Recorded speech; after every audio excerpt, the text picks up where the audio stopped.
Cinquième candidat du jour, Monsieur Benoît Yelakoumba pour le sujet de droit civil. Il est étudiant à l'IEJ. Alors, je vais m'abstenir de vous faire une mise en bouche et vous proposer un voyage. Ce sera inutile parce que les faits en l'espèce, tout simplement, vous permettraient de comprendre qu'ici, il s'agit effectivement d'un voyage qui s'est mal tourné. Alors, j'agis aux intérêts de la société Airjet. Un de mes clients qui, effectivement, a toujours donné toute satisfaction à sa clientèle. Mais il peut arriver des moments où on a beau essayer, on a mis tout en œuvre, sans pourtant qu'on y parvient. Et là, on peut dire, c'est faute à pas de chance. Ce que je vais vous démontrer ici, c'est qu'il peut arriver qu'on n'exécute pas une obligation de résultat, sans pourtant que cela ne soit considéré comme une faute. En revenant sur les faits de l'espèce, les faits qui concernent en fait mon client, la société donc Airjet, que je représente ici, propose régulièrement l'affrètement d'avions. D'avions avec équipage aux entreprises, hommes d'affaires et personnalités. Et un contrat a été signé donc, le 15 juillet 2015 avec une société Nanoplus. Vous en référez donc à l'annexe 1 donc, du dossier qui vous a été envoyé. La société Airjet s'était engagée à transporter aux États-Unis le 23 août 2015 pour le compte de la société Nanoplus une caisse contenant un prototype destiné à participer à la phase finale d'un appel d'offres. Le prototype, effectivement, était quelque chose qui tenait à cœur à la société Nanoplus. On peut bien le comprendre. Et donc un impératif était de rigueur, c'était que la société Airjet devait absolument le livrer avant 12 heures, parce que les conditions de l'appel d'offres l'exigeaient. Le 23 août, à 8h22 du matin, la cargaison est bien présente à l'aéroport de Bourget. Mon client, par l'intermédiaire d'un de ses aéronefs, embarque la cargaison, décolle de l'aéroport du Bourget et, contre toute attente, en plein vol, un signal d'alarme émet et force finalement le pilote à s'arrêter.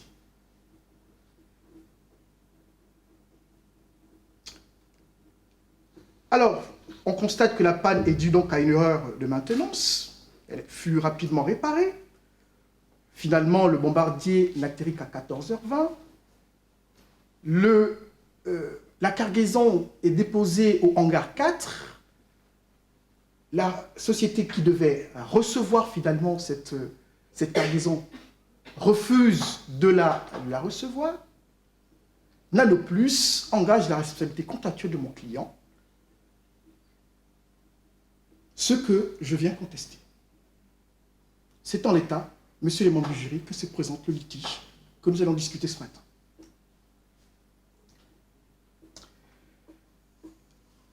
Alors, finalement, de quoi allons-nous parler ce matin? Nous allons parler d'obligation de résultat. Nous allons parler d'obligations essentielles. Nous allons parler d'obligations de sécurité. Mon client, par l'intermédiaire d'un de ses pilotes, à 1000 pieds sur la terre, devait prendre une décision, une seule. Celle de savoir quelle obligation devait-il privilégier. Je vais vous démontrer ici qu'une obligation de sécurité est bel et bien, en cours d'exécution, une obligation de résultat. Pour ce fait, je vous propose donc d'abord, effectivement, de décortiquer les faits pour les opposer au droit interne ainsi qu'au droit international, pour démontrer finalement que mon client, ici, n'a pas commis de faute. Il revient donc finalement de nous poser donc la question de savoir quelle est la nature d'abord du contrat en présence. Les faits nous disent qu'un contrat a été signé le 15 juillet 2015 entre la société Airjet et Nanoplus. Examinons un petit peu l'objet du contrat. Si, par définition, l'objet du contrat, c'est l'ensemble des obligations qui donnent naissance à un contrat, ce qui veut dire que le contrat disposait de plusieurs obligations. L'objet de l'obligation étant ce en quoi le prestataire s'engage. Il y avait donc l'obligation de livrer le colis au hangar 4 à la société émettrice d'appel d'offres. Il y avait l'impératif d'arriver avant 12 heures. Et il y avait une obligation de sécurité aussi. Sachons-le bien, ce sont des aéronefs qui sont affrétés spécialement pour des personnalités et des hommes d'affaires. Ce qui veut dire que des passagers étaient à bord de ces aéronefs. Alors, la nature du contrat, qu'est-ce qu'il est? Est-ce un contrat de transport? Et pourquoi serait-il un contrat de transport? Mais d'abord, parce que le contrat de transport, par définition, c'est le déplacement d'un point A vers un point B. En l'espèce, il y a bien décollage à 8h22 de l'aéroport du Bourget vers l'aéroport de Boston. Il y a donc bien déplacement. En conséquence, on peut considérer qu'au regard de l'objet du contrat, de l'ensemble de ses obligations et du déplacement, on est bien en présence d'un contrat de transport. N'oublions pas une chose, c'est que le contrat de transport fait partie des contrats spéciaux en droit français. Et qu'il répond à un certain impératif aussi, du règlement et de la loi. Les obligations, je vous les ai présentées. Il s'agissait donc d'un transport d'un colis, d'une centaine de kilos, d'une dimension n'excédant pas 1,6 mètres fois 0,1 mètre, et un impératif finalement imposé par le client, Nanoplus, qui était celui de arriver avant 12 heures. Ces précisions, elles sont importantes pour ma part, simplement parce qu'il peut arriver, et régulièrement, fréquemment, dans le contrat de transport en droit français, que des clauses limitatives de responsabilité pour des contrats types existent dans le contrat. Il est prévu pour des contrats types que des clauses limitatives de responsabilité soient établies, soient écrites, soient stipulées.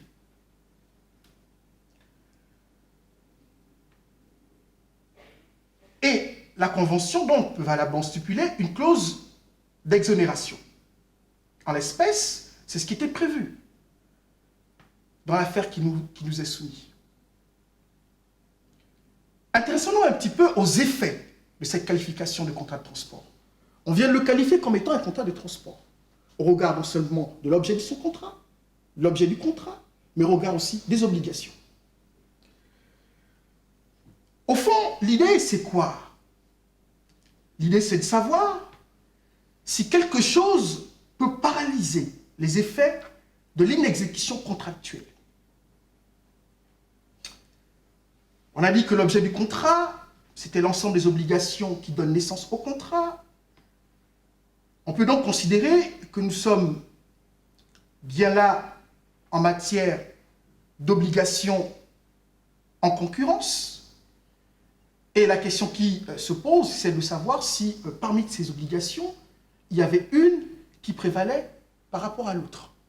C'est la question de savoir s'il y avait une obligation essentielle dans le contrat.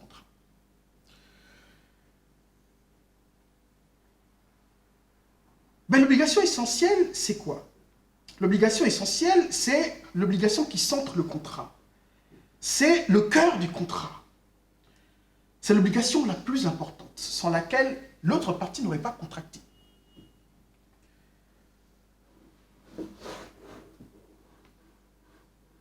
La société Nanoplus, dans l'affaire qui nous concerne, avait accepté donc de payer un supplément de prix, qui est de 35% hors taxe, parce qu'elle souhaitait impérativement que le colis arrive avant 12 heures.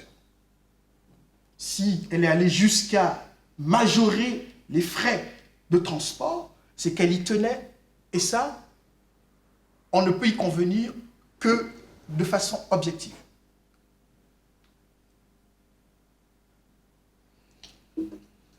Alors, qu'est-ce que la Cour de cassation nous dit en matière d'obligations essentielles? La Cour de cassation nous dit, dans un arrêt de la première chambre civile, le 2 décembre 1997, que l'obligation essentielle, c'est l'obligation sans laquelle les autres parties n'auraient pas, l'autre partie n'aurait pas contracté. C'est celle sans laquelle l'autre partie n'aurait pas contracté. Et j'aimerais revenir un petit peu sur un arrêt qui précise un peu mieux cette définition d'obligation essentielle, celui de l'arrêt Chronopost en 1996. La Chambre commerciale de la Cour de cassation nous dit quoi? Dans ces faits, il s'agissait d'un client de Chronopost qui voulait se faire livrer un pli. Et donc, la société Chronopost s'était engagée à livrer des plis d'une société dans un délai déterminé. Et la Cour de cassation avait considéré qu'en raison du manquement de cette obligation essentielle, la clause limitative du contrat contredisait la portée de l'engagement pris et donc devait être réputée non écrite. Donc, de cet arrêt 1996, on comprend donc que la livraison à une heure déterminée constitue une obligation essentielle. Si on l'oppose au fait de l'espèce, on comprend bien que l'impératif qui était dit, ou encore qui était souhaité par la plus, était bien une obligation essentielle. En 1996, toujours par cet arrêt, la Cour de cassation nous dit que livrer des plis avec célérité, confié, était donc avec célérité, était constitutif d'un manquement à une obligation essentielle dès lors que la société de transport s'était engagée à exécuter cette obligation sans qu'autant y parvenir. Mais au fond, on a une obligation essentielle. Cette obligation est impérative.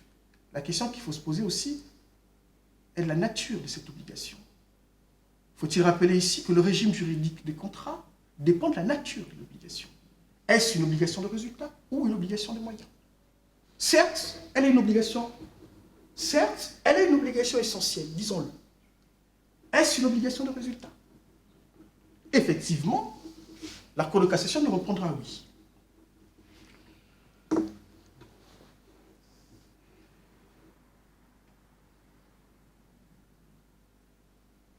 L'obligation de résultat, c'est quoi l'obligation de résultat? Juste un mot. L'obligation de résultat, on nous dit simplement la Cour de cassation, est l'obligation que promet la société transportrice, le transporteur.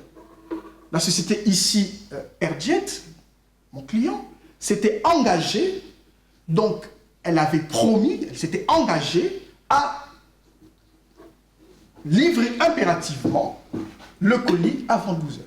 Et pour cela, elle s'était engagée aussi à mettre à disposition son aéronef, un Bombardier 5000, le plus performant.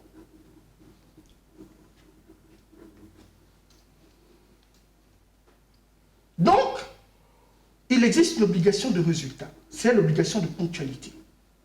Sur l'obligation de ponctualité, que s'était engagé Airjet, mon client, cette obligation est transcrite à l'article 24 bis. Et il stipulait ceci, que l'article 24 bis précisait bien que le colis devait impérativement arriver à 12 heures. Donc la cargaison devait impérativement être réceptionnée au plus tard à 12 heures, heure locale de l'aéroport d'affaires de Boston. D'abord, donc, l'obligation de ponctualité est une obligation de résultat, comme je viens de vous le dire. Et donc, l'obligation de résultat, c'est celle à laquelle s'était engagé donc, mon client. Il s'était engagé à mettre en œuvre un aéronef, celui qui disposait, dont le plus performant. Et le débiteur donc, de cette obligation, mon client, devait assurer son exécution parce qu'il avait les moyens et le pouvoir exclusif de pouvoir garantir l'exécution de ces engagements, de cet engagement. En 1996, par l'arrêt de Chronopost, cette obligation donc, de résultat, de livrer comme convenu, s'analyse effectivement par la Cour de cassation comme une obligation de résultat, et donc son manquement constitue donc une faute de nature à réparer le préjudice subi par le co-contractant. Sauf que cette interprétation en 1996 était équivoque. Permettez-moi cette critique, parce qu'en fait, les termes employés par la Cour de cassation étaient plutôt d'une interprétation extensive. D'autant plus qu'elle était gênante. Elle était gênante, pourquoi? Parce que cette interprétation créait une sorte d'injustice vis-à-vis du transporteur. En 1996, on nous disait qu'à chaque fois qu'une exécution d'une obligation de résultat n'était pas accomplie, systématiquement, il y avait faute du transporteur qui s'était engagé.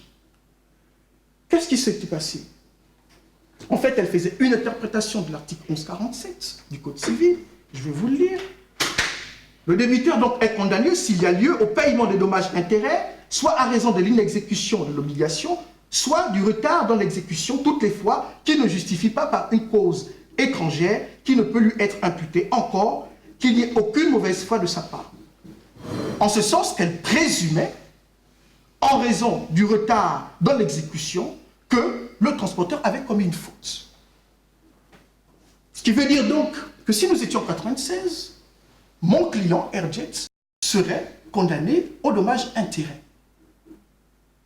Pourquoi? Simplement parce que l'interprétation de la jurisprudence en 1996 présumait systématiquement que le retard dans l'exécution d'une obligation de résultat était constitutif d'une faute.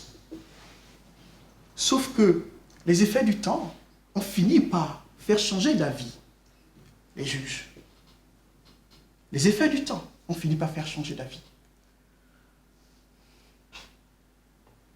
Qu'est-ce qui se passe? Coup de théâtre en 2006, en 2005. En 2005, le juge de la Cour de cassation revient un petit peu et considère qu'il faut revoir sa copie. Il dit qu'on ne peut pas automatiquement engager la responsabilité du transporteur, fût-il mis tout en œuvre pour exécuter l'obligation de résultat, sans tenir compte, si possible, d'un aléa. Elle intègre finalement dans son raisonnement la possibilité d'une inexécution d'obligation de résultat, mais qui ne serait pas de son fait. Ça, c'est ce que la jurisprudence nous dit dès 2005. Et elle nous dit en substance quoi? Elle nous dit qu'il ne suffit plus d'avoir exécuté tardivement ou livré en retard un colis pour être automatiquement vu comme le contractant qui a mal exécuté son obligation contractuelle. Ça, c'est ce que la jurisprudence nous dit en 2005. Je cite, 22 avril, donc Assemblée, cassation réunie en chambre mixte le 22 avril 2005, pourvoi numéro 03 14 112. Ce raisonnement donc de présomption de faute contractuelle, pour ma part, fut justement à titre remis en cause. Car la Cour de cassation qui, dans un arrêt en date du 13 juin 2006, rappelle que le seul manquement à une obligation contractuelle, fût-elle essentielle, ne suffit plus à engager la responsabilité de son débiteur, mais doit se déduire de la gravité du comportement du débiteur. On avait dit, et je comprends bien, que l'obligation de résultat est ce pourquoi s'engage finalement le transporteur, l'objet du contrat étant l'ensemble des obligations. Parmi les obligations qu'il s'est engagé, il y avait celle de livrer impérativement avant 12 heures. Sauf que la Cour de cassation nous dit quoi en 1996? Que l'inexécution simplement d'une obligation de résultat était constituée d'une faute. Coup de théâtre, En 2005, on change de raisonnement. En 1996, on confirme ce raisonnement et nous dit finalement que l'inexécution d'une obligation de résultat, fût-elle essentielle, ne constitue plus une faute. Qu'il faut désormais démontrer une faute et pas n'importe laquelle, une faute lourde. Dès lors, posons-nous une question. Mon client Airjets, qui met à disposition un bombardier 5000, l'un de ses aéronefs les plus performants et un équipage, commet-il là une faute lourde? Mon client Airjets, qui part à 8h22 pour prendre toutes les précautions nécessaires afin que le colis arrive avant 12h, commet-il là une faute lourde? J'aimerais donc qu'on examine un petit peu le contenu de la faute lourde et la caractérisation de la faute lourde par la jurisprudence, afin de nous fixer finalement sur la nature de l'erreur de la maintenance. Est-ce qu'aujourd'hui on peut dire qu'une erreur de maintenance constitue une faute lourde? On est bien ici en présence d'un contrat de transport qui peut être aussi bien être analysé d'un point de vue de la Convention de Montréal que du droit interne.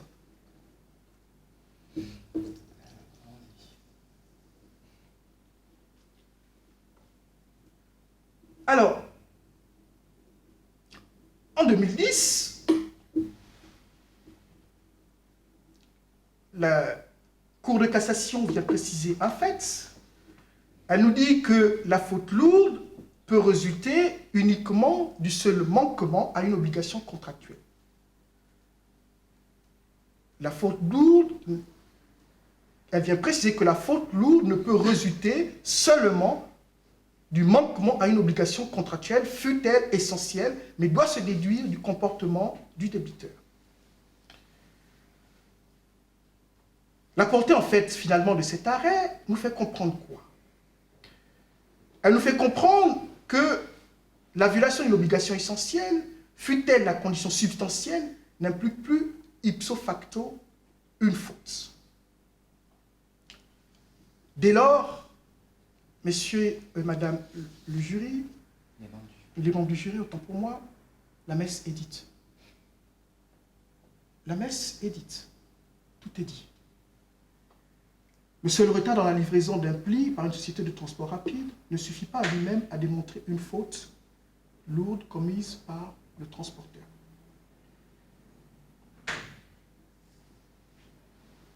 Nous allons examiner, comme je vous l'ai dit, véritablement le contenu et décortiquer l'erreur de maintenance. Parce que jusqu'à présent, je ne vois pas où se situe la faute lourde de mon client. En revenant un tant soit peu sur les éléments des faits, la société Airjets, qui est un professionnel qui réalise elle-même sa propre maintenance, a une obligation de moyens. La maintenance est une obligation de moyens.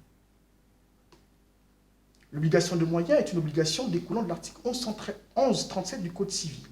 C'est celle par laquelle le débiteur s'engage à fournir les efforts nécessaires pour essayer d'atteindre l'objectif fixé. L'alarme à bord, finalement, en se déclenchant, signalant l'arrêt d'un des deux moteurs, le constat est qu'il a été fait par le pilote et que l'appareil n'avait perdu ni sa vitesse, ni son comportement, et en vol, il n'y avait aucun changement. Donc, atterrissage forcé, la panne est réparée, elle n'était due finalement qu'à un capteur défaillant. La défaillance donc a conduit à ce que le capteur soit mal reconnecté. La question qu'on peut aussi se poser, c'est la défaillance du capteur. Est-ce le résultat simplement d'une erreur de maintenance ou alors un problème du fabricant? J'aimerais ici qu'on revienne un peu sur l'accident de la loi 330 de Air France. L'affaire était similaire. On se souvient tous, 228 morts, un crash, Paris-Rio. C'était aussi une affaire de sang de python qui dégivrait finalement à une certaine hauteur d'altitude. Qu'est-ce qui s'était passé? Le vol décolle en pleine altitude, les sondes Pitot décollent. Comme le cas de l'espèce, finalement. Les experts ont déduit qu'il y a une inadaptitude, en fait, des équipiers à pouvoir conduire et faire poser l'avion. Air France fait un recours en nullité et démontre, en fait, que ses équipiers, son équipage était très bien formé, que son équipage n'avait commis aucune faute. Les boîtes noires ont parlé d'elles-mêmes pour démontrer que finalement, ce n'était pas la faute de pilotage, que c'était la faute du fabricant. En l'espèce, monsieur et madame les membres du jury, madame et monsieur les membres du jury, nous allons réitérer l'analyse des experts en vous disant simplement que l'erreur de maintenance n'était due tout simplement qu'à un capteur défaillant et qui nous appelle beaucoup plus à regarder du côté du fabricant qu'à une erreur de maintenance.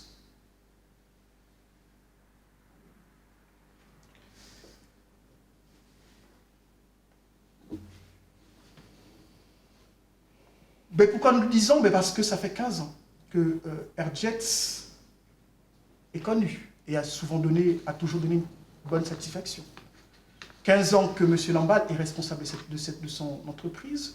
15 ans que mon client affrète régulièrement des avions à destination des États-Unis. 15 ans qu'il transporte des hommes d'affaires. 15 ans qu'il transporte des personnalités. Et 15 ans qu'il assure des prestations de services de cette nature.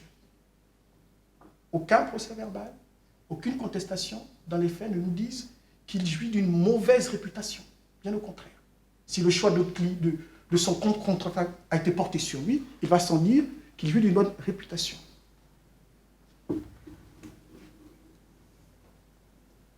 Pour notre part, et ça je peux bien le comprendre, l'erreur de maintenance ne peut en elle-même constituer une faute lourde.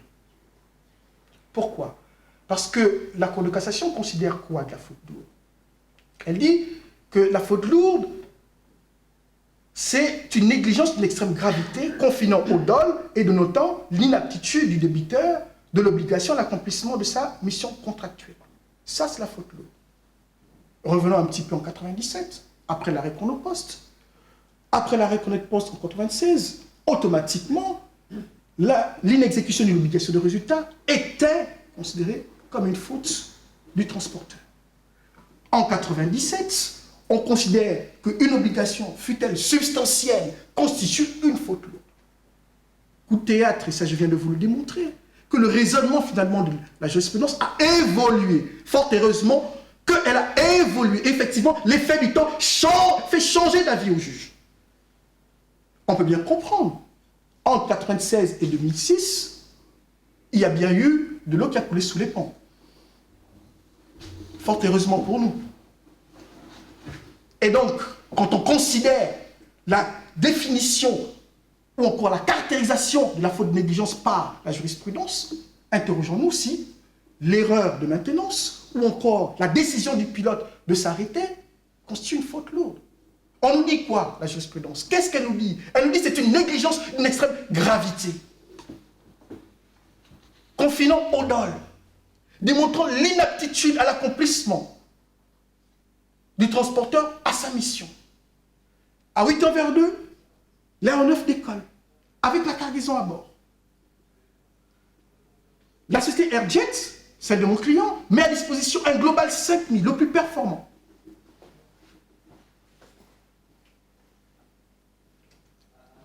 Une erreur de maintenance, finalement, qui, au fond, si on analyse bien les faits, n'a aucun incident sur la continuité du vol. Il n'a aucun incident, puisque il n'y a ni perte de vitesse. Et qu'est-ce que les faits nous disent? Ils nous disent que les éléments en fait, de l'appareil sont inchangés. Ça ne perturbe pas en fait le vol. Cela ne perturbe pas en fait le vol. On dit que les éléments sont inchangés. On peut bien comprendre.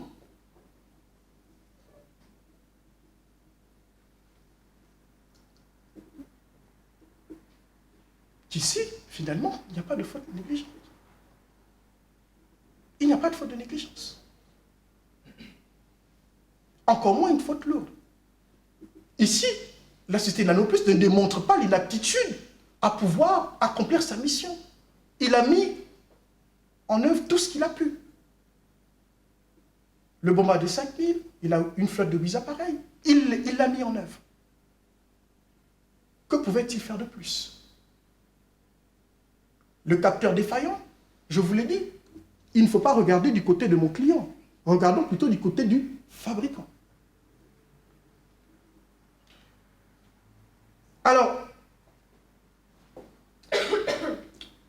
je me permets de vous interrompre un instant. Je pense qu'il ne faut quand même pas rompre totalement l'égalité entre les différentes équipes. Et je me permets de vous faire remarquer que ça fait plus de 25 minutes que vous parlez. Ah d'accord. Donc, parce qu'il s'était prévu entre 10, 15 et 20 minutes. Donc, si vous pouvez revenir aux conclusions. Oui, là, ce serait bien. Oui. Parce qu'il y a encore, une personne qui doit passer derrière vous. Alors, l'obligation de sécurité, donc, finalement, s'imposait à lui, pour faire court, effectivement. Pourquoi, en fait, le pilote s'arrête? Le pilote s'arrête parce qu'il a une obligation de sécurité, imposée non seulement par la Convention de Montréal, mais aussi par la loi. Obligation de sécurité, nous pouvons tout simplement évoquer le décret du 6 avril 1999 qui s'imposait à lui. Nous pouvons aussi évoquer notamment le règlement numéro 1592 de 2002 qui s'imposait à lui. Et la jurisprudence a considéré que parmi les obligations contenues dans le contrat de transport, on a bien signifié qu'il s'agissait d'un contrat de transport, il y avait aussi l'obligation de sécurité. La doctrine, effectivement, je ne vais pas faire le jeu de la doctrine, pour certains considèrent que c'est une obligation accessoire, mais pour notre part, nous considérons que l'obligation de sécurité fait partie du contenu intégral du contrat de transport. Un mot, finalement, sur cette obligation de résultat. Quand le pilote s'arrête, en fait, finalement, c'est tout simplement parce qu'il a un cas de force majeure. La loi lui impose tout simplement l'obligation de sécurité. On dit que la force majeure, c'est un événement imprévisible, irrésistible et extérieur totalement à lui. Intéressons-nous finalement à ce que la société Nanoplus, en fait, argue. Elle nous dit qu'au fond, elle a perdu une chance de pouvoir concourir. Elle a perdu une chance, mais est-ce que la chance était sérieuse? Est-ce que la chance était réelle? Elle était opposée à deux autres candidats. La chance, certes, est une éventualité favorable. Elle avait une éventualité favorable. On nous dit tout simplement qu'elle faisait l'objet d'une préférence des experts, mais pas de tous les experts. On nous dit qu'elle faisait la préférence des experts, de certains experts, mais pas de l'ensemble des experts. N'oublions pas aussi qu'elle était en concurrence avec deux autres candidats. Elle avait simplement une éventualité favorable.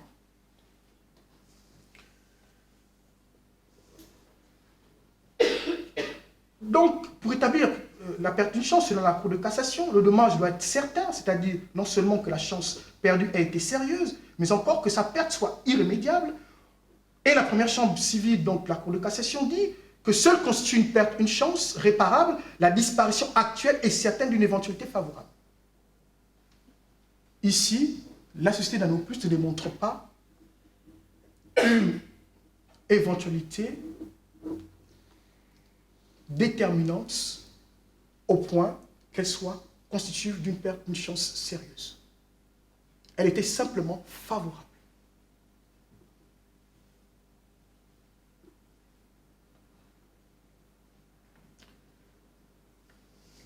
Alors, en conclusion, pour revenir un petit peu, sans revenir donc sur les détails de la jurisprudence Chronopos, il suffit de rappeler qu'après les arrêts, donc la chambre mixte du 22 avril 2005, et les arrêts qui ont suivi, que je viens de vous citer, la situation est la suivante. Lorsque la clause limitative d'indemnisation résulte seulement d'un contrat passé entre les parties, si elle peut bien sûr être écartée par la preuve d'une faute lourde ou d'un dol, elle est en outre réputée non écrite en cas de manquement du transporteur à une obligation essentielle du contrat. Par contre, quand elle figure dans un contrat type établi par décret, elle ne peut être mise en échec que par une faute lourde caractérisée par une négligence d'une extrême gravité, confinant un dol et dénotant l'aptitude à au débiteur d'obligation l'accomplissement de sa mission contractuelle. En l'espèce, la société Nanoplus n'a pas démontré une faute lourde. Une telle faute donc ne saurait résulter du seul retard de la livraison, ni du seul fait pour le transporteur de ne pouvoir fournir d'éclaircissements sur la cause de ce retard, mais doit se déduire de son comportement. Pour notre part, il vous a démontré qu'aucune faute lourde n'a été imputée à la société Airjet. La société donc Airjet, mon client, requiert donc que la demande de la société Nanoplus soit rejetée par voie de conséquence, ainsi que celle de la filiale Picoplus. Et dans l'hypothèse où vous ne pourrez pas faire droit à cette demande, il vous convient de rappeler qu'il vous est loisible, au regard de l'article 1150 alinéa 2, de modérer la somme des dommages-intérêts si elle vous apparaît manifestement excessive. Je vous remercie.